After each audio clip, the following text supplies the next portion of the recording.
Tahun lalu Poco di seri M5 emang ya udah bener tuh harganya sejutaan sekarang gitu. G99 bagus tapi RAM-nya cuma 4 GB. Kayak ya lihat aja gue tuh agak menyayangkan tuh HP tuh begitu doang gitu. Kayak handphone udah bagus dikasih MMC gitu. X1 di awal, pas masuk Indo nanggung gitu. Tapi ternyata kayaknya mau dibalas sekarang nih. Langsung gitu ya, Poco nggak main-main sama G99-nya tahun ini. Yaitu ini, Poco M6 Pro. Nggak sekedar G99 aja, tapi G99 Ultra dengan RAM 8 GB. Ya sebenarnya sih di global ada yang 12 GB. Cuma ya buat apa? Gue juga bilang itu kok, pas lagi live bareng YouTuber cupu kayak nggak penting gitu 12 GB.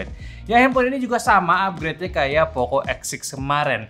Banyak yang di-upgrade dari chipset, layar, kamera, speaker, baterai yang wah lagi ya kayak mau ngebabat Transsion Group aja gitu. Yang udah kebanyakan sama G99 bagus juga. Gila gitu kalau harganya ini bener di 2 jutaan. Makanya kita breakdown dulu satu persatu. Dari segi desain yang sekarang jauh lebih modern, lebih mewah dibanding pendahulunya. Tetap rasa handphone 2 jutaan tapi bukan 2 jutaan murah. Memang gue juga kesel sama warna hitamnya yang fingerprint magnet parah, buat syuting susah juga cari fokusnya, ya gitu deh ya. Tapi secara pegang hand feel-nya ini udah Poco yang bagus lah. Audio jack ada, ear blaster ada, SD card ada, tapi hybrid sama SIM card ya udah standar Poco kelas awal nih ya. Jadi sih ya dari segi desain sih jauh lebih suka dibanding Poco yang ala-ala Pixel kemarin gitu. Tapi ya ini selera sih. Yang pasti ini mirip banget sama Redmi-nya, so jangan kaget nanti kalau Redmi-nya punya barang yang sama. Anyway, Poco M6 Pro ada 3 pilihan warna, dari warna hitam, biru, sama ungu. Secara looks itu standar ya, nggak ada yang unik dari tipe backdoor yang beda. Bahannya masih plastiki juga dan juga sisi belakangnya udah flat. Tapi yang gue penasaran di sini sama look warna birunya ya. Soalnya itu sampingnya ikutin sama warna hitam ini gitu. Nggak kayak satu ton kayak warna ungunya gitu. Ya mungkin nanti kita bisa lihat pas launchingnya nanti. Sedangkan untuk dimensi, bahas sedikit. Bobotnya juga udah di 179 gram dan punya ketebalan di 8 mm punya. Secara layar juga ini udah upgrade parah. Kayak Poco udah kasih standar handphone baru. Mesti kayak begini ataupun begitu ya. Bahkan bantai abis Poco M5 yang jauh banget dari panel IPS sekarang jadi AMOLED. AMOLED itu flow, AMOLED dot display refresh rate 120Hz dan brightness-nya naik 2 kali lipat jadi up to 1000 nits peak-nya dengan ukuran yang slightly lebih besar jadi 6,67 inci dari 6,58 inci. Terus physically bezelnya pun jauh lebih tipis, kamera depannya punch-hole pula, plus proteksi layar sekarang pula udah pakai Corning Gorilla Glass 5. So ya, nggak jauh beda sama Poco X6 nih layarnya. Ya, handphone ini pakai panel yang mirip kayak X6 kemarin, bahkan mirip kayak Poco F5. Cuma untuk resolusinya ini masih Full HD ya, belum Crystal Rays ya. Ya sama sih kayak Poco F5. Gue heran sih, ini Poco bisa kayak begini. Rencananya apa ya? Sama X6 bagus, M6 Pro-nya bagus. X6 Pro-nya sih gue lihat juga bagus ya. Kayak pusing gitu sama harganya nanti. Tanggal 1 Februari atau hari ini pas videonya tayang gitu. Siap-siap aja kalian sama harga nih handphone. Lanjut deh, kita bahas chipsetnya ya. MediaTek Helio G99 Ultra. Chipset 4G yang udah semakin badut. Namun Xiaomi Group ingin ada pembedanya. Jadi ada embel-embel Ultra di ekornya. Secara clear kalau jajaran Xiaomi ataupun Redmi, chipset MediaTek dengan akhiran Ultra itu bukan versi overclock, melainkan bagian ISP-nya atau processing gambarnya itu di enhance. Nah kalau Poco, gue belum tahu jelas. Soalnya ini kan handphone yang ngasih performa, jadi bisa tetap ISP kayak Redmi atau ya ada kemungkinan untuk performa. Ya perlu info lagi sih dari si Poco-nya. Yang pasti sekarang udah standar 8 GB untuk RAM-nya dan storage-nya super besar di 256 GB. Gede banget. Yang punya konfigurasi udah LPDDR4X dan juga UFS 2.2. So menarik banget. Jelas overkill juga buat penggunaan kasual untuk di kelasnya. Gua nggak tahu sih 12 GB di G99 itu buat apa gitu. G99 8 GB udah cukup banget asli. Bawaannya masih MIUI 14 tapi sebentar lagi juga bakal ada HyperOS. So ya OS ya udah nyaman buat dipakai, nggak banyak bloatware, iklan juga udah minim, cuma aplikasi bawaan aja doang ya. Dan aman juga buat dipakai kasual, nggak ganggu multitasking pula, udah enak. Kalau buat performance testnya, secara Antutu sih ya ini G99 banget lah. 430-an ribu untuk di Antutu nggak ada yang spesial ya, sama pula kayak di 3D Mark, sama Geekbench-nya pun juga kurang lebih sama. Nggak ada hawa-hawa yang baru dari segi performance-nya.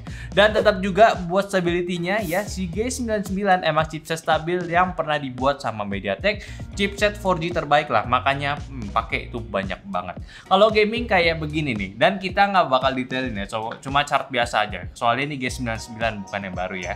Nah, kalau di game pertama langsung aja kita hajar di Genshin Impact. Ini average FPS-nya bisa dapat di 42 dengan settingan lowest 60. Dan penggunaan baterai selama 31 menit itu cuma makan 9%, dan suhunya tertinggi itu cuma di 39 derajat Celcius. Nah, buat Genshin Impact kita tesnya pakai settingan pada umumnya lowest 60 FPS. So far sih kita seneng ya sama M6 Pro yang ini, karena jelas ada peningkatan signifikan dari Poco M5. Poco M5 emang bisa main Genshin, tapi kalau buat nyentuh ke 50 sampai ke 60 emang agak susah. Dan salah satunya lagi ini termasuk adem pula. Sebenarnya adem ini memang sesuai ekspektasi karena pakai si G99 yang jarang banget bisa sampai panas banget untuk di kondisi ngegamenya. Kalau game kedua di Mobile Legends settingan ultra high itu dapat rata-rata di 56 FPS, dan penggunaan selama 23 menit itu makan 8%, dan suhunya sama, tertinggi itu di 39 derajat Celcius. Sedangkan untuk settingan smooth high itu bisa dapat rata-rata yang sama 50 FPS maksud gua, dan penggunaan baterai selama 23 menit makan 8%, dan sama juga untuk suhunya 39 derajat Celcius maksimalnya. Buat Mobile Legends sebenarnya kebuka super atau 90 FPS. Sayangnya agak PHP nih, cuma mentok di 60 FPS aja. Kita juga udah ganti settingannya dari layar yang default ke 120 Hz, tetap nggak bisa. Emang Mobile Legends di Poco M6 Pro ini mentok di 60 FPS aja. Dan ngetesnya pun kita udah tes 2 skema, karena pas coba di ultra high gua agak kurang nyaman sih. Suhunya sih adem-adem aja di 39. Tapi kalau war itu bisa drop FPS ya ke 40-an. Jadi agak di luar ekspektasi sih. Makanya coba tes di smooth dan ternyata aman banget lah. Bisa libas mau war 10 hero juga aman, layarnya sih ya nggak ada isu juga. Isunya cuma kalau dikasih harapan kenapa nggak bisa dipakai gitu. 90 FPS cuman di 60 FPS. Tapi ya mungkin karena M series juga di G99 kan. Game selanjutnya PUBG M. Di settingan smooth ultra dapat rata-rata di 37 FPS, dan penggunaan selama 20 menit makan 4% aja. Sedangkan untuk suhunya adem banget di 37 derajat Celcius. Nah, buat game PUBG ini oke lah ya. Walaupun ini mentok di 40 FPS, tapi setidaknya kalau dibandingin sama Poco M5, ini sih ningkatnya parah banget. Pertama dari speaker, ini udah stereo ya, dan stereonya udah bagus juga. Lebih enak kalau nggak mau pakai headset, tapi ya emang nggak sesuper Poco X6 ya, jelas gitu. Ini suara tembakannya nggak har, sama suara stepnya pun juga masih kayak kurang begitu keluaran, nggak ada yang duk-duk-duk gitu loh. Tapi untungnya masih presisi, jadi nggak harus lihat map, udah tau lah arah musuhnya itu dari mana. Dan gyronya pun juga udah support ya. Kalau M5 itu seinget gua nggak ada gyro, dan ini gyronya hardware. Jadi ya harusnya user gyro ini senang banget sama handphone yang satu ini. Lanjut juga untuk game terakhir yaitu CODM. Di settingan multiplayer di medium high-nya itu dapat rata-rata 53 FPS. Penggunaan baterai selama 30 menit cuma makan 8% doang, dan suhunya itu di 38 derajat Celcius. Sedangkan untuk settingan mode Battle Royale-nya yaitu medium high itu dapat rata-rata di 37 FPS. Dan penggunaan selama 20 menit cuma makan 5% juga, dan suhunya lebih adem di 37 derajat Celcius. Buat CODM kita tes di 2 skema karena ada masukan kemarin buat tes di game CODM buat Battle Royale juga. Nah, jadi kita tes juga nih di Battle Royale-nya. Thank you masukannya. Tapi yang pertama kita tes dulu dari multiplayer-nya ya, sama aja kayak game kompetitif yang lainnya. Nggak ada settingan yang kebuka, mentoknya di medium high aja, dan buat rank multiplayer bisa di 60 FPS, itu pun juga turun. Yang turunnya maksud gue bisa diabaikan aja karena itu lagi di lobby. Nah, buat Battle Royale-nya ternyata mentok di 40 FPS aja nih. Gue kurang tahu ya kalau 40 FPS itu cukup atau sebenarnya ada handphone yang bisa di 60 FPS. Coba kasih tahu aja di bawah ada handphone atau tidaknya. Experience keduanya ya sih fine-fine aja ya. G99 kalau cuma CODM sih aman banget harusnya. Coba buat layar pun juga sama, speakernya juga sama kayak di game PUBG. Ya jadi feel-nya sih emang ya kayak G99 lain sih. Cuma emang malesnya gitu ada opsi kebuka kayak Mobile Legends. Cuma karena G99 jadi belum sampai ke sana gitu. Nggak bisa kenceng banget. Kayaknya cuma harapan aja sih ya bisa ngebut. Lagi-lagi ya karena masih G99 dan ultranya sih ya sebenarnya sih nggak terlalu pengaruh ke performance-nya kalau menurut kita ya. Selanjutnya soal konektivitas. Ya sayang karena masih G99 Ultra tetap masih pakai konektivitas 4G. Tapi sisanya oke lah, ada WiFi ya bla bla bla, dan juga ada NFC-nya lah ya. Sensornya komplit juga, bahkan gyro ada, terus juga pengaman kayak Poco X6 pun juga udah ada, yaitu fingerprint on display pak. Ini udah mewah lah handphone kayak gini. Baterainya juga nggak masuk akal sekarang di upgrade dari yang super stupid parah ya, dari 18 watt ke 67 watt yang bikin ngecharge itu super cepet asli ya. Poco ini bikin standar baru 2, 3, 4 jutaan gitu ya, nggak habis pikir gue penasaran gitu sama S6 Pro bakal kayak gimana juga. Ini sih ya, kalau lu mau cari handphone yang spek bagus standar bawah itu harusnya udah Poco nih tahun 2024. Dan standarnya juga nih ya, buat kameranya sekarang udah pakai OIS, lumayan banget.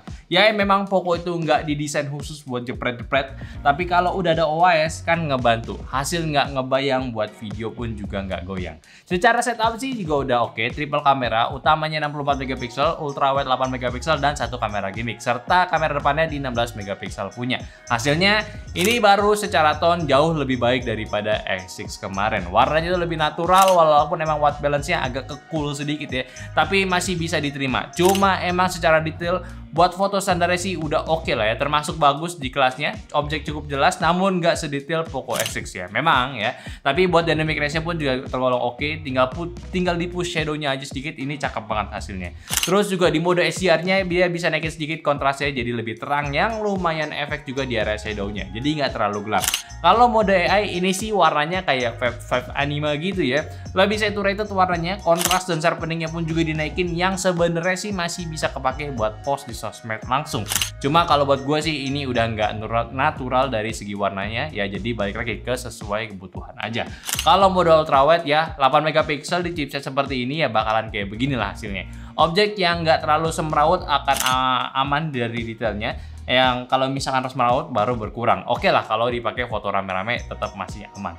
Kalau buat portrait juga aman, gak ada komen yang aneh-aneh dari gua. Terus juga dia ada 2x zoom ya dari in-sensor zoomnya. Hasilnya ya detailnya memang berkurang, tapi ya menurut gua sih masih biasa aja. Cuma karena ada enhance sama AI di beberapa objek bisa kelihatan lebih jelas sih detailnya. Nah sekarang kita bahas foto malamnya nih. Ini bener-bener kurang rekomen menurut gua untuk saat ini, untuk di hasil foto malamnya M6 Pro. Kalian bisa lihat prosesingnya masih biasa aja di mode standar, detailnya pun kurang jelas untuk di area kurang cahaya.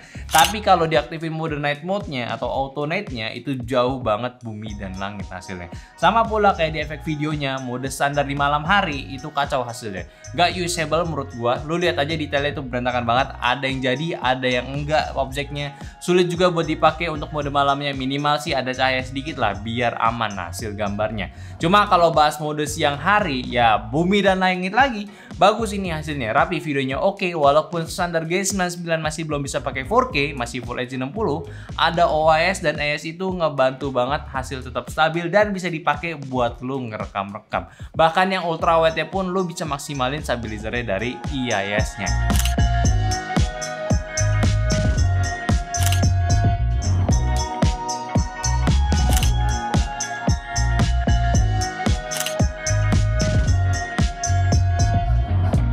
Nah ini adalah Poco M6, tapi kayaknya agak nggak aci ya kalau gue ngetes audionya begini doang gitu. Mending kita pindah ke tempat yang ini nih. Yuk. Oke, kira kayak gini lah suaranya kalau misalnya lu rekam suara lu tuh di samping jalan. Ya, jadi ini hebatnya tuh dia nggak ada kayak noise cancelling, nggak hebat sih. Maksudnya lebih inilah masuk akal lah. Jadi suara mobil sama motor masih ada, suara anginnya masih ada. Tapi suara audio lu ke pick up gitu. Tapi apa jadinya kalau kita ke kebun Oji ya? Itu kan lebih luas tuh. Kira-kira kayak gini. Nah, ini adalah di perkebunan yang lama ya. Ini bener real di kebun gitu. Biasa sih di sini tuh biasanya bisa pick up suara angin sih. Nah, kan ada nih. Jadi biasanya tuh kalau handphone yang punya noise cancelling terlalu parah ya, dia suara gua akan menjadi robotik gitu, yang dimana salah satu kelebihannya adalah di gua kalau pakai ini M6 ini ya udah suaranya di pick up aja gitu. Dan satu hal lagi yang ingin gua appreciate adalah ini mid range, dan coba nih gua backlight ya, layarnya masih kelihatan bro. Oh, udahlah mantep lah ini untuk kerja-kerja di apa namanya di lapangan sih masih oke lah, nggak malu-maluin gitu ya. Mending kita ke ini lagi, ke kebun awal lagi. Nah, kalau tadi kan ngomongin audio ya. Nah, sekarang gue ngomongin kualitas gambarnya nih di sini, di kebun utama ya, di kebun utama. Ya, gue sih lihatnya ini sih awannya masih kelihatan ya di gua gitu. Oh enggak ya? Nih, masih kelihatan ya. Masih aman gitu, wajah masih juga bisa di cover dan exposure-nya tidak yang apa namanya kayak kemarin yang ngebling-ngebling, nggak agresif. Terus satu hal lagi, ini stabil. Sebenarnya support di Full HD 60 fps tapi jadinya begini. Ya, jadi kira-kira gini lah kalau misalnya 60 fps ya. 60 fps getar bro, karena nggak nyala ya stabilizernya. Cuman satu lagi, ini mic ada dua juga ya. Tes 1 3. Tes 1 3. Udahlah. 2 jutaan. Ini menurut gue kamera depan super sih. Super sih ini, lumayan ya. Lumayan lagi super sih. Ya udah standar banget gitu. Lu bisa pakai kerja, bisa pakai konten, bisa pakai buat macam-macam. Udah. Mending balik lagi ke studio aja dah. Oke. Let's go. Jadi sih tahun ini emang Poco banget lah ya. Mungkin Xiaomi juga gitu. Kayak dari segala faktornya, handphone ini naik kelas banget. Bikin brand lain ketar-ketir gitu. Kok bisa HP tetap sama tapi upgrade itu gila banget ya. Kayak permintaan maaf kemarin Poco M5 yang speknya itu nanggung dikasih kayak G99 kali ini tuh di steroidin gitu. G99 Ultra 8GB. Memang chipsetnya tetap sama dan lu bisa expect performance yang sama kayak lu coba handphone G99 lain, bahkan si Transsion Group punya. Tapi ya lagi-lagi upgrade-nya sebanyak ini Pak ya, gua sih ya agak sulit kalau disuruh rekomendasiin mending M6 Pro, X6 atau X6 Pro. Kayak ya udah lu punya duit di harga handphonenya itu, lu beli aja, nggak ada yang salah. Mungkin kurangnya itu di bagian kamera, cuma ya kan ya kalah racikan lah daripada si Redmi ya si PD gitu ya. Ya tapi gitu sih, soalnya kan Redmi Global speknya kamera banget gitu. Tapi lagi-lagi ya handphone ini bikin brand lain tuh ya udahlah jangan main harga segitu dulu deh ya. Mending coba recreate handphone spek sejenis atau ya kasih lebih lagi gitu fiturnya, ataupun kasih harga lebih murah lah kalau bisa. Ya udahlah, Poco M6 Pro itu udah jawaban kurangnya dari Poco M5 kemarin, dan juga bikin handphone G99 brand lain juga pusing. Tapi gua masih belum clear sih ya, G99 Ultra di Poco M6 Pro itu apa sih yang di enhance? Secara kalau dari Redmi ya pasti kan dari ISP-nya. Nah di Poco nih ada kemungkinan juga di enhance bagian kameranya atau bisa juga di bagian performance-nya. Yang pasti ya G99 Ultra itu bukan G99 yang di overclock ya, beda. Atau kita bandingin aja nih nanti G99 biasa sama G99 Ultra. Coba kalau kalian pengen gitu ya, coba komentar aja. Nah makanya itu juga kenapa tidak detailin soal G99 Ultra ya. Jadi kalian mending beli aja. Gue sih belum tahu fix harganya karena gue tes video ini pun, maksud gue syuting video ini pun sebelum video ini pun launching. Kok videonya jadi blank kan gue. Sebelum handphone ini launching juga. Cuma kalau harganya beneran di 2 jutaan, nggak naik jadi 3 jutaan, ya udah beli aja. Gak usah pikir panjang, beli lewat deskripsi, ini handphone mantep. Ya dengan catatan kalau lu nggak terlalu peduli soal kamera. Kalau kamera mungkin lu bisa pilih ke Redmi kali ya, kalau dia launching juga. Oke, mungkin aja dulu pembahasan gue dari Poco M6 Pro. Ya, tolong bantu juga share videonya ke teman-teman kalian lagi butuh handphone baru di harga yang sangat-sangat terjangkau. Dan jangan lupa untuk diskusin semua handphonenya, semua tentang handphone ini di kolom komentar. Dan jangan lupa juga untuk follow semua sosial media kita yang ada di Instagram, TikTok, Discord, dan juga YouTube. Ya, apa sih? Instagram gue lupa. Yang semua link itu ada di deskripsi. Dan terakhir, sampai jumpa di video nyantai selanjutnya. Bye-bye!